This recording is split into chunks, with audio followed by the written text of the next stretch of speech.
नमस्ते दर्शकवृन्द, म अहिले जहाँ लुवापिङको यो एउटा पर्खालमा छु।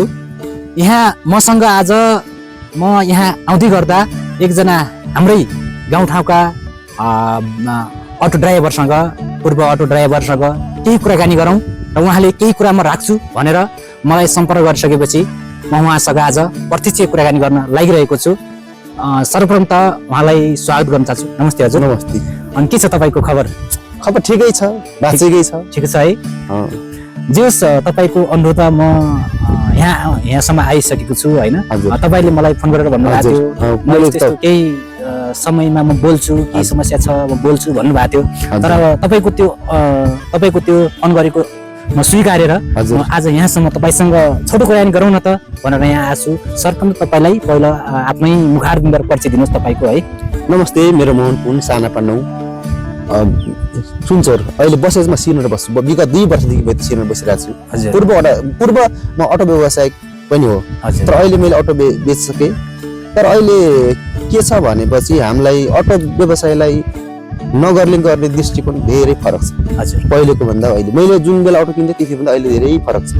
किनकि पहिले हामीले नगरमा 1000 वार्षिक तिर्यौँ, अनि लास्टमा नगर बस हाल्नु मेयर साहबले त्यो उहाँले ठिक गर्नुभयो, हाल्नुभयो नगर बस गाउँ जनताको सेवाको लागि। तर हाम्रो अटो व्यवसाय लास्टै गर्नुभयो किनकि अब त्यहाँ तिर्यौँ। अब खलङ्गा श्रीनगर उहाँले बिहान 10 बजेतिर हामीले प्यासेन्जर पाउँछौँ। 10 ते 11 बजे त्यतिखेर बस लाग्छ। अनि हाम्रो लागि पार्किङ व्यवस्था ठिक छैन, किनकि हामीलाई चाहिनु पर्ने हो मतलब काउन्टरमा।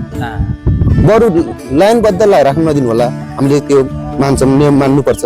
तर हामीलाई आएर एकछिनमै उभिन दिनुहुन्न नगर प्रहरी तथा अब ट्राफिक सरहरूले।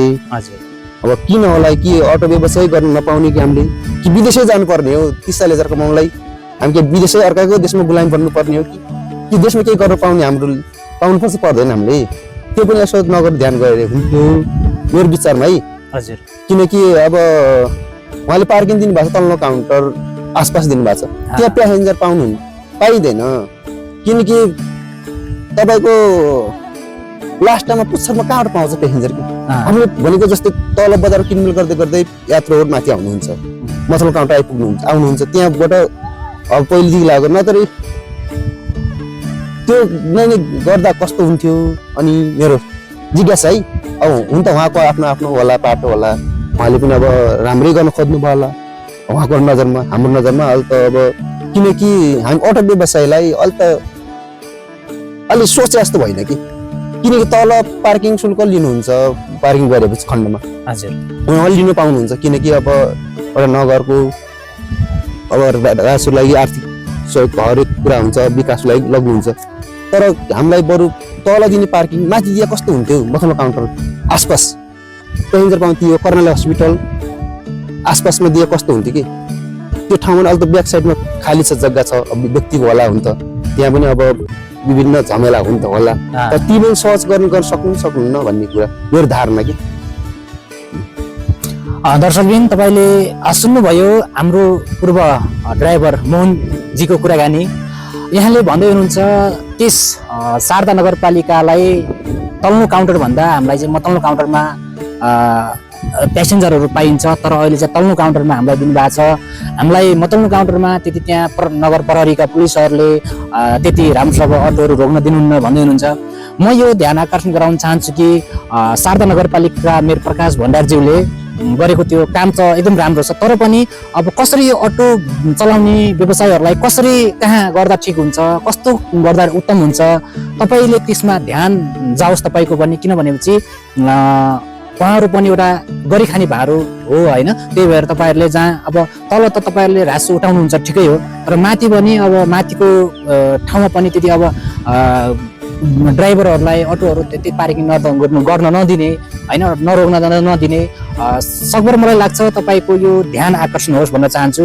हाम्रो पूर्व ड्राइभरले कुरा सुन्दा चाहिँ मलाई धेरै दुःख लागिरहेको छ, किनभने चाहिँ हामी नेपाली भएर नेपालमा बेरोजगार छौँ भन्ने त्यो सबैलाई थाहा नै छ।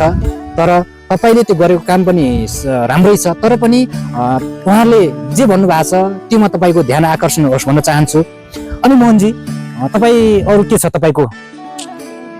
अरू त के हुनु र अब यहाँ व्यवसाय गर्न लागि 1 वर्ष अटो चलाइयो यस्तैको कारण बेच्छु अब खाएर जाने त होला के गर्ने 30-40 कमाउनलाई नेपालमा अब व्यवसाय गर्न यो हालत छ के गर्ने माथि रोक्यो 500 देखि 1000-1500 जरिवाना परिन्छ रोकेपछि अब चलाम भने नचलाम भने अब के गर्ने जो चाहिँ पाल्नै पर्यो अब आफ्नो पेट के चोर्न जाम भने त्यो दिँदैन हाम्रो उले हजुर अब के गर्नु जस तपाईलाई माथि मोटरको काउन्टरमा तपाईलाई अटो ड्राइभर रोक्यो देखेपछि तपाईको त्यहाँ प्रहरीले चाहिँ 1000 रुपैयाँ 500 रुपैयाँ फाइन काट्छ हैन अनि नमाने जस्तो काट्नुहुन्छ के सिटी पुग्दा हुनुहुन्छ जानुस् भन्नुहुन्छ अब अहिले त प्यासेन्जर आउँछ नि चाहिँ कतिपय साथी पढ्नु भएको छ अहिले त मेरो छैन अटो हजुर तर मलाई पनि अब साथीभाइले मलाई दिन विश्वास गर्नुहुन्छ दिनुहुन्छ अटो म चलाउँछु दिनमा 1-2 राउन्डमा घुमाउँछु साथीको अटो घुमाउँदा उहाँले सिटी पुग्नुहुन्छ जानुस् भन्नुहुन्छ हाम्रो रोक्नु दिनुहुन्न कम्तीमा हामीलाई धेरै नदिए भने 5वटा अटो चाहिँ त्यहाँ रोक्दिन दिएर हुन्थ्यो कि मेरो विचारमा है अरूलाई बरु 5वटा अटो जति रोक्नु दिए हुन्थ्यो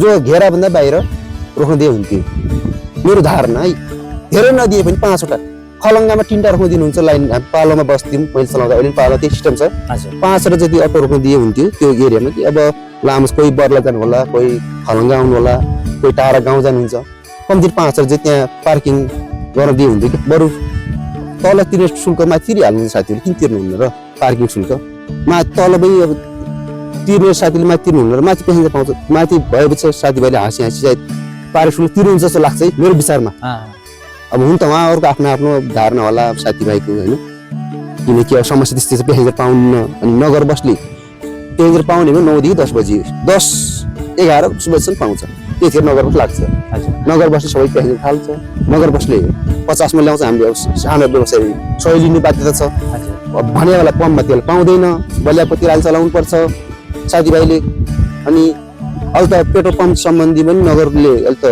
ध्यान दिए हुन्थ्यो अटो व्यवसायी तथा अब हुन्छ नि 3 पाङ्ग्रे र 2 पाङ्ग्रेलाई चाहिने भनेको पेट्रोल नै हो अब पेट्रोल भनेवाला पाउँदैन घरिघरि एकदम नै समस्या हुन्छ पेट्रोलको लागि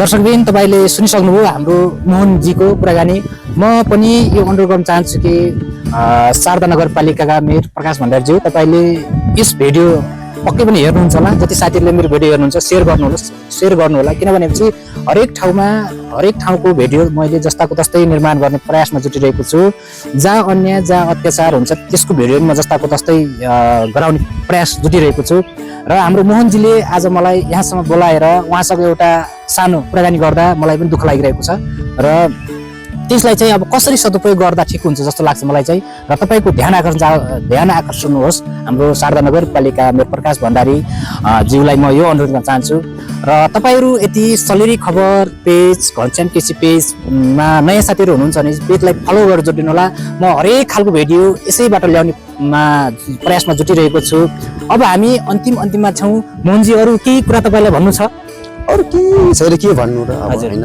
नेपालमा के गरी खान पाए हुन्थ्यो स्थिर अब हामीलाई रोजगारीको सुनिश्चित भए हुन्थ्यो हजुर अब अटो व्यवसाय गरौँ भनेपछि अहिले हालत त्यो छ नगरले बस लाउनु भएको छ नै गाउँ लाउनुहुन्छ त्यो ठिक छ गाउँको जनतालाई सेवा दिने राम्रो तर अलि त हाम्रो जति पेसेन्जर त्यतिखेर खलङ्गा सिरेर लाउँदा अहिले त दुःख लाग्छ कि हामी हजुर पूर्वबाट अटो व्यवसाय भएको कारणले अहिले त छैन म सोचमा छु भएको म सोच्छु कहिले अटो किन्ने चलाउनु जस्तो लाग्छ तर यसो देख्छु अब पेसेन्जर पाउनु भने हामीले 9 देखि 10-11 बजीसम्म त्यतिखेर नगर बसले हाम्रो भन्दा 50% कममा ल्याएर आउनुहुन्छ बस ल्याइसकेपछि हामीले पेसेन्जर पाउने कहाँ कि अहिले सबैलाई आर्थिक मन्दीले साह्रै च्यापेछ कि म पनि कुनै बेला त्यही बसमा आउनु पर्छ किनकि 100 ठाउँ लाग्नु 50 त मेरो 50 बस 50 मेरो दिनमा नास्ता त पुग्छ नि जस्तो तपाईँ मैले अप डाउन गरेँ भने 200 हुने काम 100 ले हुन्छ 100 बच्छ